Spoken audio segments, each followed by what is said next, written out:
people, welcome back to my channel. So today we're going to go through frequently asked music therapy questions. I got these questions from the AMTA website.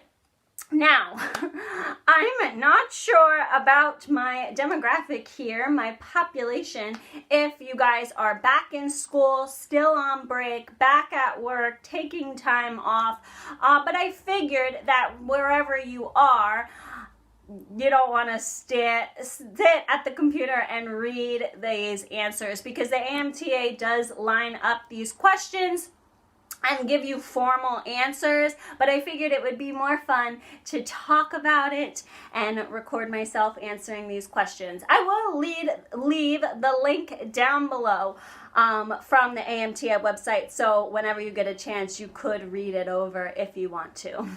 So let's dive in. This video is going to be in two parts because I like to talk a lot. So the first question is, what is music therapy? My elevator speech, my short and sweet answer to what is music therapy is, music therapy is when you use music for non-musical goals.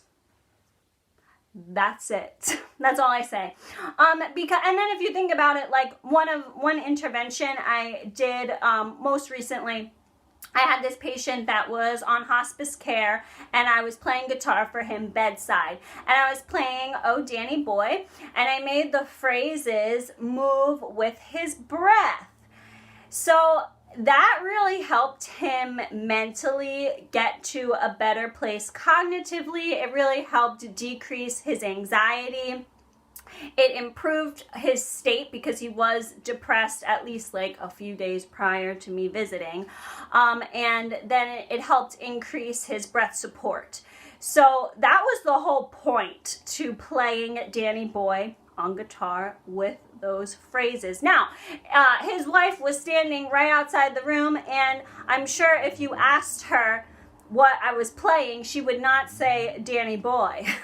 She probably would not even recognize the song. And that's like the whole point. I wasn't sitting there playing guitar so that he could enjoy the tune. I was sitting there playing guitar so that we could get him to a better place, because that's the whole point of palliative care, is to make the person comfortable and enjoy how they're, because they're in bed, so it's not like that great, but you're trying to make them be in a better place and be comfortable while they're in bed, or at least in a facility. So anyway, if you use this answer, like using music for non-musical goals, because that's what I say when people are like, what's music therapy? A lot of times you're gonna get this like confused look still, even though you explained it, and that's okay. I use music for non-musical goals, and if somebody doesn't understand that answer, then that's it. Like, it's okay, just let it go. When you're at work, you have to advocate for yourself for sure, because those are the people who are paying you. Those are the people that potentially could cut your position. But you don't need to tell somebody on an elevator, like, I'm a music therapist, I use music for non-musical goals, this is why it's important, X, Y, and Z. They're not paying you, they're not gonna help your job in any way. They might not even help you get a job, you know what I'm saying? So yeah, just leave it at that. Explain it and drop it and move on. Next question, what do music therapists do? So if we break it down into two categories, this is how I like to explain it, break it down into two categories. There's full-time, obviously, like there's full-time, part-time music therapists, right? And then there's per diem traveling music therapists. So I break it down like that because if you're part-time at a facility, usually you're like driving to that facility each and every day. Whereas if you're per diem, you're driving to different places every day. Sometimes full-time music therapists can drive to different places every day too, but we're just gonna put it into those two categories. So like a full-time music therapist has a full caseload, a part-time music therapist has a part-time caseload, and then a per diem music therapist has a per diem caseload. So When I was a per diem music therapist, I had 8 patients a week, and I spent 1 hour with each patient. And then we went through the session goes like this. So it would be like an intro. I didn't work with kids, okay? If you work with kids, you do a hello song to start, but I didn't work with kids. I don't like working with children as a music therapist. So I would do a opening song because I worked with adults, and then we would increase the energy level of the session, and then the energy level would peak, and that's really where you would work on the objective of the session, and then you would decline and get the patient ready for their next session, whether that be like art therapy or physical therapy, or maybe they were just going back to their room. So then the energy level would decrease, and then you would do a closing song. If I worked with kids, I would do a goodbye song. But yeah, so that's pretty much what I did each hour, and every patient had a different objective. And these were individual sessions. Each patient had a different preference of music, of course, and genres. If you're full-time and part-time, you might do individual, you might do group, you might do a little bit of both, but each session goes like that. and then you're working on the objective for the group and the objective for the individual to reach a higher goal. It's almost like a treatment plan. Like I like to compare it to when you get braces, because like when you get braces, you get an orthodontic treatment plan, and that's exactly what we did with patients. It was just like a different goal than an orthodontic treatment. Okay, who can benefit from music therapy? Actually, everybody, literally everybody can benefit from music therapy. If you have a licensed, board-certified music therapist, anyone in the whole entire world can benefit. Not everybody in the whole entire world will pay for it. So the populations that often pay for music therapy services are long-term care, extended care, palliative care, older populations, group homes, which would be like adults, like teenagers, young adults, older adults, but not like geriatric adults, and then children. And usually these populations, they have a disability or an issue why they, like, it harms their social, emotional, spiritual health. So they can't perform daily activities, and that's why they're able to receive music therapy services. So yeah, so that's pretty much it. Anybody can benefit from music therapy. Children,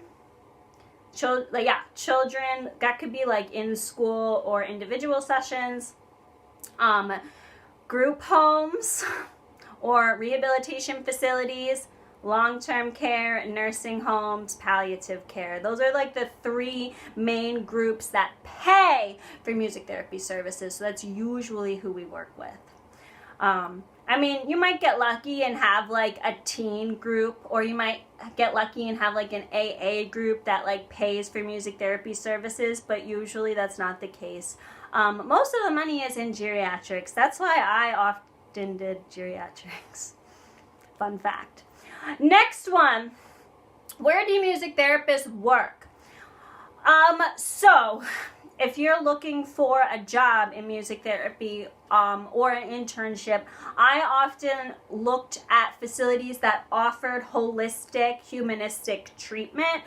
So a lot of times like chiropractic clinics, or sometimes if you had an office and there was a DO who was like the main proprietor of the establishment, those facilities, they usually valued holistic treatment. So those facilities sometimes had music therapists. Sometimes they would have like program coordinators who were music therapists. Sometimes they would have recreation therapists, and like that's it. So it really depended, but it was like more what the main point of the establishment was. Like if the establishment, if they had a purpose and a moral and a value of holistic treatment, or they looked at the body as a whole and they had like a humanistic approach, usually these places hired music therapists. Not always, but usually. And sometimes if it was a nonprofit and you were a music therapist looking for a position, you often got the title of like program coordinator, which meant that yes, you were a music therapist, but you were also expected to do like recreation therapy and art therapy and dance therapy, even though like you're not really qualified for it. This is what happens when you work in nonprofits. They don't really have money to pay each person, so they just get like one person who does like everything, not board certified everything, but like does everything. Okay, so yeah, sometimes, so you can work in an establishment, or you could be a traveling music therapist. That's true too. What is the history of music therapy as a healthcare profession? I'm not very good at history. Okay, I'm just gonna give you guys like the blanket, because I was told that I had to actually learn the whole thing about the AMTA and the CBMT organizations, and like how like music therapy was broken down into like two groups, and then in the 50s they like came together. I was told that I had to know all that stuff for the board certification exam. I did not. So I'm not going to bore you guys with it. All I'm going to say is that it pretty much became known 50s, 60s. That's when like schools started to offer it as a program.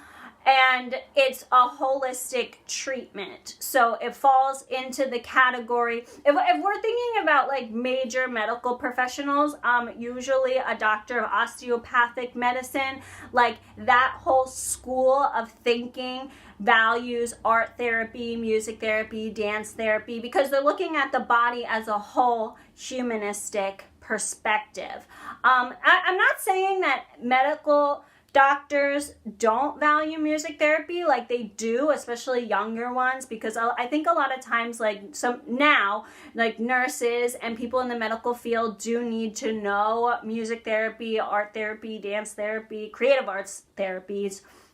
I don't know if it was always that way though. So moral of the story is that if you want to be valued and advocated for, kind of focus more on doctor of osteopathic medicine, humanistic perspective, holistic treatment, like, because those are the people, when that became popular, that's when like music therapy and creative arts therapies became popular. That's really all you need to know. And then moving forward, like you will usually get appreciation from a doctor of osteopathic medicine. Sometimes you'll get appreciation from a medical doctor, depending on how old they are. You might have to advocate for yourself if they're an older medical doctor. That's all you really need to know.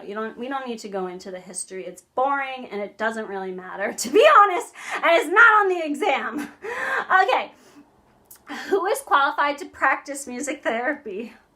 Well, I kind of briefly talked about how nonprofit organizations tend to hire people as program coordinators and expect them to do all the things. But ethically speaking, a music therapist, you have to be board certified to be a music therapist. Or sometimes, I actually rarely see music therapists. I always see like board certified music therapists. So, and it's sort of like nursing too. Like you can't just say, oh, I'm a nurse. Like it's like, oh, you're an RN. You know what I mean? So like you do have to be a board certified music therapist. And yeah, even though some organizations don't value it or know what it is, ethically speaking, you do need to have a board certification. Okay? Let's see, is there research to support music therapy? Yes, there's lots of research out there. Well, I'll leave the link down below. One of my favorite research websites, they often post, it's free. So like, I mean, I have access to like a million databases because I'm a member of 4 different libraries. But if you're not crazy like me, you can use this site and be able to research articles and get the articles for free about music therapy. Whenever you're looking at research articles, you want them to be 10 years in the past. So if it's 2021, you don't want to look past 2011. You want it to be at least 10 years and moving forward. General rule of thumb. So if you're going to look up research articles about music therapy, make sure that they're only 10 years in the past. You can read stuff that's like more than 10 years in the past, but like it's not accurate for a research paper. Another food for thought. So, what are some misconceptions about music therapy? Gee, I've heard so many. One misconception I got a lot is that, you know, I'm the fun flower child that plays guitar outside barefoot. And that is not true. I hate being barefoot. I actually do not have a green thumb, so I prefer fake flowers, not real. And I really hate going outside. And to be perfectly honest with you, I did not learn how to play guitar until I was 18. So, you know, if I had a choice, like, I would totally sing, like, you know, and no flowers, with shoes on, with heels on, okay? So that kind of sometimes bugs me personally, because like that's not the type of person I am. Like I do not like going outside. I do not, but guitar was not my primary instrument.